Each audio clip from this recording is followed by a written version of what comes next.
4 जून को मतगणना की तैयारी तेज हुई है। मुख्य निर्वाचन पदाधिकारी अनुपम राजन और भोपाल कलेक्टर कौशलेंद्र विक्रम सिंह ने भोपाल में स्ट्रांग रूम का निरीक्षण किया। कलेक्टर कौशलेंद्र विक्रम सिंह ने कहा कि मतगणना स्थल में व्यवस्थाओं का निरीक्षण किया जा रहा है। मतगणना स्थल पर सुरक्षा के पुख्ता इंतजाम किए गए हैं। गर्मी को ध्यान में रखते हुए बैठने की व्यवस्था और पानी की व्यवस्था भी की गई है।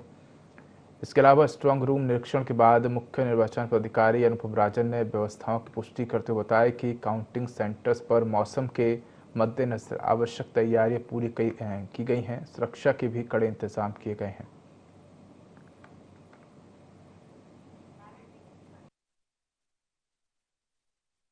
सब और सब अधिकारीगण यहाँ निरीक्षण कर रहे हैं। हम लोग रेगुलर निरीक्षण करते हैं। तो मतगणना की पूरी तैयारियां किस तरीके की हैं, किस तरीके से मशीनों का मूवमेंट होगा, जो एजेंट हैं वो कहाँ पे बैठेंगे, गणना का स्टाफ कैसे बैठेगा, वो सारी तैयारियां उनके लिए, वो सारी तैयारियां किस तरीके से रहेंगी, इन सभी चीज़ों की जो है हम लोग समीक्षा भी कर रहे हैं। तैयारियां भी हैं, गर्मी को देखते हुए भी आवश्यक इंतजाम कर रहे हैं। डिस्प्ले भी किस तरीके से हो, टाइमली सबको इन्फॉर्मेशन हो जाए, मीडिया के लिए गैलरी प्रॉपर रहे, ये सारी तैयारियों का हम लोग इंतजाम कर रहे हैं। माननीय मुख्यमंत्री जी की मंशा के अनुरूप हम लोग जो है टीमें हम लोगों ने बना दी हैं और हम फीस का भी वेरिफिकेशन कर रहे हैं कि एक्स्ट्रा तो नहीं बढ़ाई गई है। वो सारी चीज़ें हम लोग कर रहे हैं। गर्मी से बचने के लिए हमने कूलर की व्यवस्था की है, पानी की व्यवस्था की है, क्रॉस वेंटिलेशन की व्यवस्था की है, ये सारे इंतजाम किए हैं। आज भोपाल की जो मतगणना जहां होगी उसका निरीक्षण किया गया कलेक्टर साहब के साथ। आप जानते हैं कि 4 जून को पूरे राज्य में सभी जगह 52 जिला मुख्यालयों पे मतगणना होगी।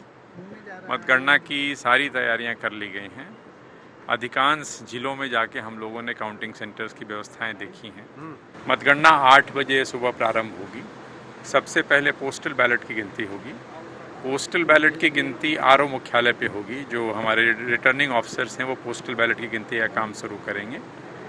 जहाँ पे पोस्टल बैलेट नहीं गिना जा रहा है वहाँ ईवीएम भी उसी समय हम लोग शुरू करेंगे। राउंड वाइज जो मतगणना होगी उसके परिणाम हम घोषित करेंगे। तो पूरी पारदर्शिता के साथ जो चुनाव लड़ रहे अभ्यर्थी हैं उनकी उपस्थिति में, उनके काउंटिंग एजेंट्स की उपस्थिति में काउंटिंग की पूरी कार्रवाई की जाएगी और एक तरह से पूर्ण पारदर्शी तरीके से 4 जून को काउंटिंग को अंजाम दिया जाए। सुरक्षा व्यवस्था हमारी सभी जगह बहुत अच्छी है और हम लोग रखेंगे भी, लेकिन भिंड, मुरैना, ग्वालियर की आपने बात की, कुछ स्थानों का एक तरह से ऐतिहासिक उनकी जो हिस्टोरिकल लीगेसी है वो उस तरह की है, तो वहाँ हम लोग अतिरिक्त केयरफुल रहेंगे। राजनीतिक दलों के साथ भी संवाद किया गया, उनको भी इनसे भी अनुरोध किया गया कि अपने कार्यकर्ताओं को आवश्यक समझाइश दें। हार जीत होती रहती है। जुलूस की बात की, जुलूस की अनुमति स्थानीय स्तर पर कलेक्टर के द्वारा दी जाएगी। रूट्स का निर्धारण वही लोग करते हैं, तो स्थानीय स्थिति को देखते हुए जो अनुचित लगेगा वैसी अनुमति वो जारी करेंगे।